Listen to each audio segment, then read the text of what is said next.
Hello and welcome back. Today we are going to be talking about the United States entering World War II.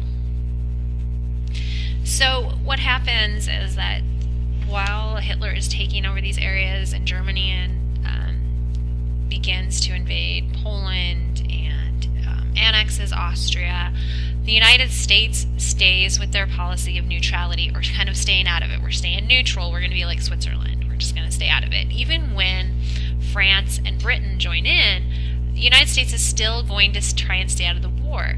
That isolationism policy. Isolationism meaning we're just going to focus on us. We're not going to involve ourselves with what's happening outside of the United States. With that kind of talking about that, or that being said, it didn't mean that the United States didn't still want to help Great Britain. We still kind of had those ties to Great Britain, they're like our cousins. And so what's going to happen is that we're going to have what's called the Lend-Lease Act. And basically what this will do is the United States will basically give some battleships to Great Britain to help fight against the Germans, as long as Great Britain lets us get some land for some bases for our military. And so when I think of the Lend-Lease Act, it's basically trading, ships for land, or battleships for land. Even though we're remaining neutral, the United States is like, we're not getting involved, we're going to stay out of it. It didn't mean that Congress and the President and the people of the United States were not preparing to eventually have to go to war.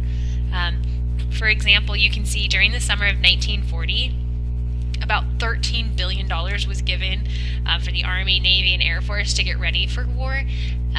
The Selective Service Act was going to be once again put into effect, requiring men between 21 and 45 to register to be drafted. And in fact, in 1940, 800,000 men were drafted. So the U.S. is preparing for war, even though we haven't declared war. We're still getting ready. They're starting to, the government is starting to amp up production of supplies needed for the military. So yes, we're remaining neutral, but kind of we're still helping Britain, and we're still getting ready.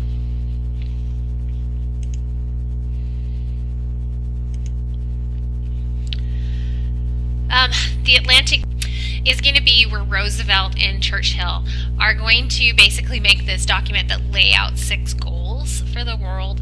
And you can see those goals. Basically what they were saying here is this is what all people in the world should be able to have. And it was kind of like an in-your-face Hitler type of thing. And if this isn't going to happen, then it means that we are going to have to step in and make sure that everyone has this stuff. So we're talking a little bit about, the United States keeping that friendliness with Great Britain, but what about with Japan? We have those militarists that have taken over Japan, so what's going on?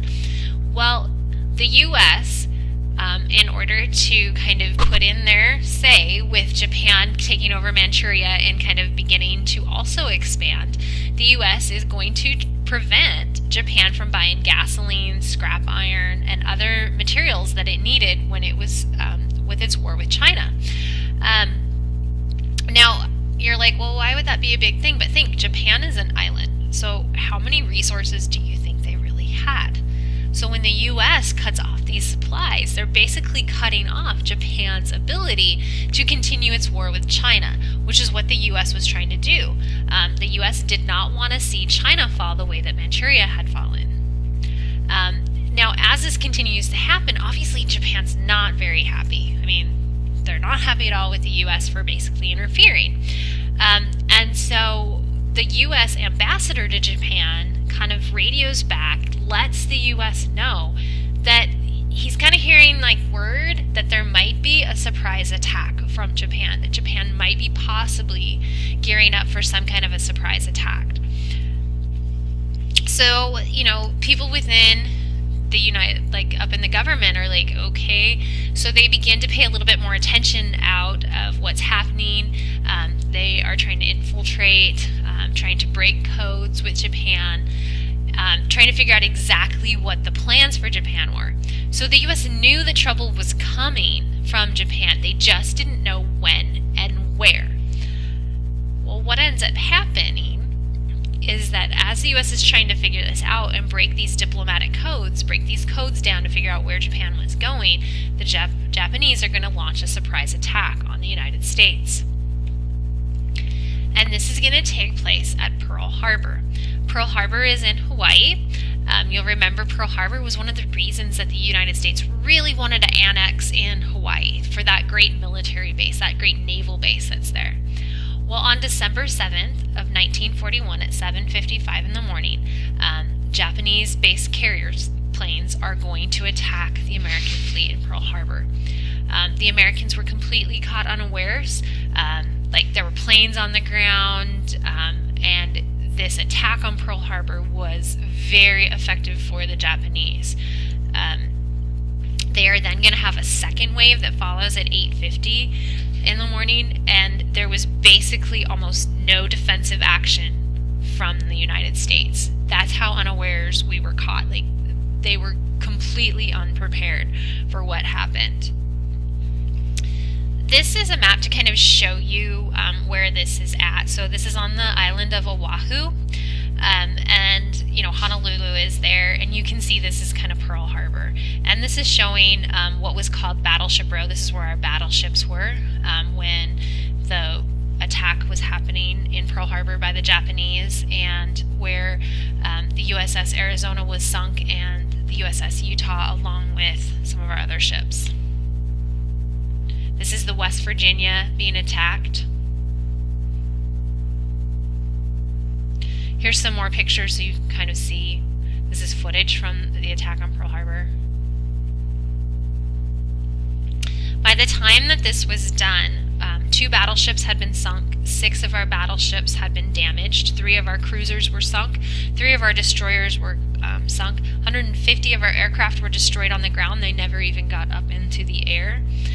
2,323 American servicemen were killed, and 1,100 American servicemen were wounded. There were also civilian casualties in this, so it was a huge loss to the United States. A big portion of our Pacific Naval Fleet had been under attack. We lost a ton of ships, we lost a ton of men, and for the United States, this was one of those defining moments.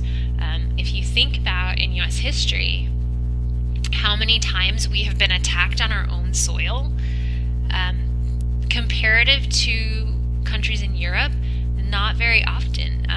You're really talking about the War of 1812 when the British were attacking.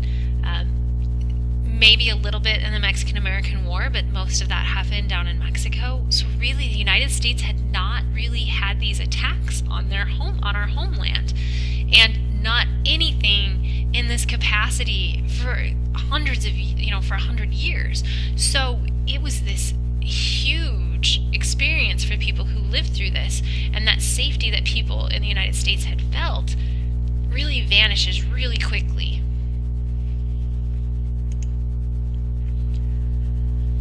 Following the attack on Pearl Harbor, the very next day, President Roosevelt will go to Congress and he will give his war declaration speech and ask that Congress declare war on Japan. And this is on December 8th of 1941. The Senate will vote in favor of going to war.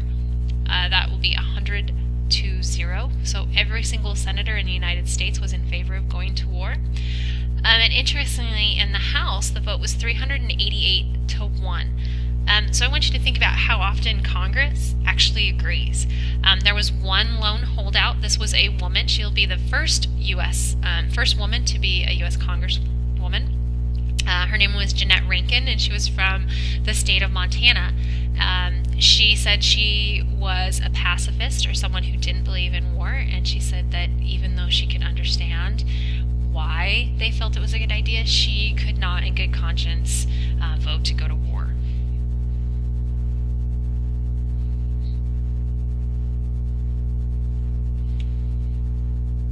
So now we're just going to watch a short little overview of Pearl Harbor.